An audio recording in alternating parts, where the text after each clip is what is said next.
5 महिने झाले मॅडम. 5 महिने झाले. कशासाठी जॉईन झाले होते? मला जरा प्रॉब्लेम होता, हार्टचा प्रॉब्लेम होता. ओके. तर तुम्हाला त्यासाठी काय रिझल्ट मिळाला? मी रिझल्ट म्हणजे आता वर्कआउट करून मला 5 महिने झाले इथं. तर मला लाड सरांना त्यांनी इथं आले होते, त्यांनी ते भेट दिली, मी त्यांना आलो होतो. मग त्यांनी मला ओमेगा 3 आणि अपडेट वगैरे दिलं होतं, किट वगैरे. तर मला जे हार्टचा प्रॉब्लेम होता ते पूर्ण बरा झाला. म्हणजे दम लागत होता मला जास्त. दम लागत होता. आणि त्यासोबत अजून कुठले त्रास कमी झाले जे तुम्हाला अपेक्षित पण नव्हते आणि तुम्ही त्या त्रासांसाठी आले पण नव्हते, तरी ते त्रास नकळत तुमचे बरे झाले?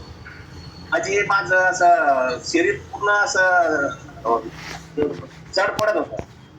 सुस्त झाल्यासारखं. आणि झोपी लागत नव्हती रात्रीच्याला. आता मस्त शांत झोप लागती. एकदम असं हलकं वाटतं, दिवसभर फ्रेश वाटतं.